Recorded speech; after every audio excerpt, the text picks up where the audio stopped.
할렐루야. 12월 27일 금요일 매일 성경 묵상 가이드입니다. 오늘 말씀은 시편 115편 1절에서 18절의 말씀입니다.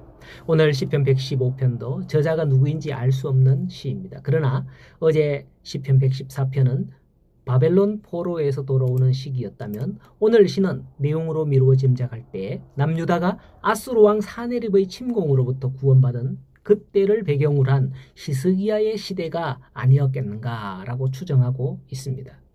이것은 이사야 36장에서 37장이나 아니면 열왕기하 18장에서 19장을 보면 당시 히스기야는 산당까지 철폐하면서 남유다가 철저히 우상을 배격할 것을 선포합니다. 오늘 시편에서도 1절에서 3절은 모든 영광을 하나님께 돌릴 것을 강조하며 4절에서 8절은 우상의 허망함을 노래하고 있는 것이죠. 이러한 때에 마침 아수르 왕 사네립이 남유다를 침공하게 되었던 거예요. 그때 사네립이 하는 말이 뭐냐?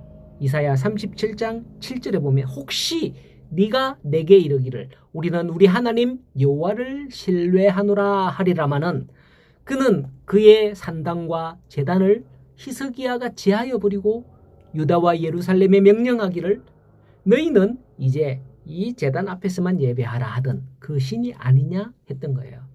히스기야는 역대 왕들이 하지 않았던, 아니 어쩌면 못했던 이죠. 계속 하나님께서는 산당을 언급을 하셨으니까요.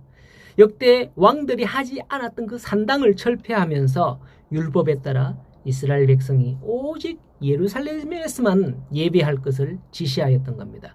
물론 그게 어떤 사람 보기에는 어디서나 하나님을 예배하면 얼마나 좋을까라고 했겠죠. 이처럼 아수르의 사네립조차 히스기야가 산당을 철폐한 것에 대한 그런 거론을 하는 것을 보면 이스라엘이 그런 불만이 있었기 때문에 그걸 들고 나온 것이다 라고 볼 수도 있어요. 하지만 시인은 우상이 무엇인지 언급을 합니다. 4절 말씀해 보면 우상들은 은과 금이요 사람이 손으로 만든 것이다 라고 하죠.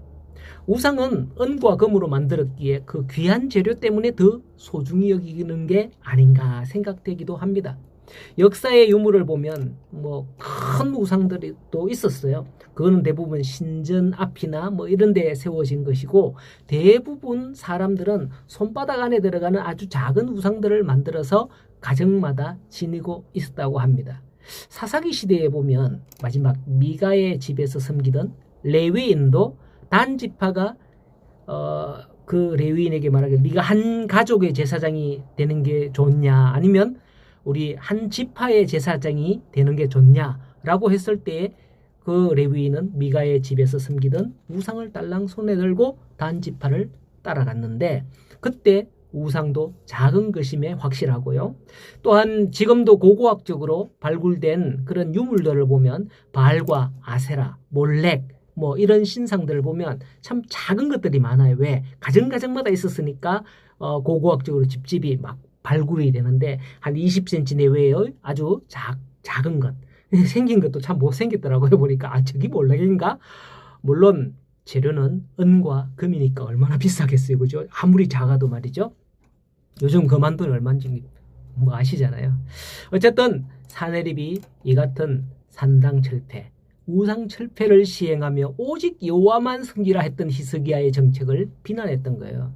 이스라엘 깊숙이 지금까지 섬여 있던 일들을 꺼내며 그건 아니지 않냐 하는 사네립의 말이었습니다. 많이 동요되겠죠. 그러나 시인은 그러한 우상이 아무리 값비싼 보석으로 만들고 꾸며졌다 할지라도 입이 있어도 말을 못하고 눈이 있어도 보지 못하며 귀가 있어도 듣지 못하고 코가 있어도 손이 있어도 발이 있어도 입이 있어도 아무 말도 내지 못하는 것이다 라고 합니다. 그렇게 우상을 만드는 자들과 그것을 의지하는 자들은 아무 도움을 입지 못하게 될 것이다 시는 노래하고 있죠. 히스기야는 그때 이스라엘에게 선포했던 거예요. 오직 너희는 여호와만 의지하라 라면서 말이죠. 시인도 9절 이하에 이스라엘아 여호와를 의지하라 그는 너희의 도움이시오 너희의 방패시라 하면서 이스라엘이 의지할 리가 누구인지 노래하는 것을 볼 수가 있습니다. 그때 하나님은 반드시 복을 주실 것이라고 12절에서 15절에 선포하는 겁니다. 아직 구약 시대에는 천국에 대한 개념보다는 이 땅의 개념, 이 땅에서의 복의 개념이 훨씬 강합니다. 그래서 이스라엘에게 가나안 땅을 주셨고요. 복을 주시는 것이 하나님의 백성이 받을 축복의 상징이었던 거죠. 더 나아가 16절에 하늘은 하나님 여호와의 하늘이요 땅은 사람에게 주셨도다라고 하는 겁니다. 이것은 아직 구약적인 관점이거든요. 이걸 어떤 소유의 개념으로 보면 안 됩니다. 그렇게 보면 이 땅이 우리의 인생의 종착점이 되는 거죠. 히브리서 4장에 보면 만일 여호수아가 그들에게 안식을 주셨더라면 그 후에 다른 날들을 말씀하지 아니하였으리라고 하면서 여호수아 때 점령했던 그 가나안 땅이 영원한 안식이 아니었음을 거론하고 있는 거예요. 땅은 사람에게 주셨다는 그 말의 히브리어의 단어는 나탄이라는 단어예요. 그 단어의 원뜻은 맡기다, 위임하다라는 뜻으로 성경에 엄청 많이 나옵니다. 땅은 사람에게 위임하여 맡기신 것이다 라는 거지, 축복의 대상으로 최후의 종착점으로 이 땅 어떤 것을 주셨다라는 것이 아님을 깨달으시기 바랍니다. 그러므로 아마도 히스기야 때인 듯한 시인의 노래는 우리가 하나님이 허락하신 땅에 사는 동안 헛된 우상을 의지할 게 아니라는 것이죠. 이 세상에서는 하나님을 섬기는 것과 거짓 신이나 우상을 숭배하는 자들 사이에 별다른 차이가 없을 수도 있습니다. 그러나 마지막은 다릅니다. 둘 사이에는 하늘과 땅, 천국과 지옥, 구원과 심판의 차이가 있습니다. 그러므로 우리는 땅의 것을 섬기는 게 아니라 오직 하늘의 하나님을 바라보고 섬기는 성도가 되기를 바랍니다.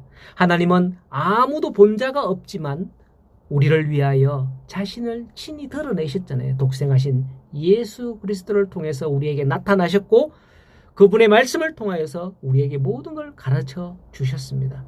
오늘도 세상 사람들은 시인이 노래했던 상황의 그 사내립과 같이 말하나 우리 성도들은 그런 소리에 귀를 기울이지 말고 오직 주의 말씀을 묵상하고 주만 따라가는 오늘 하루 복된 하루가 되기를 간절히 소원합니다. 오늘 하루도 주님과 함께 동행하시기를 축복합니다.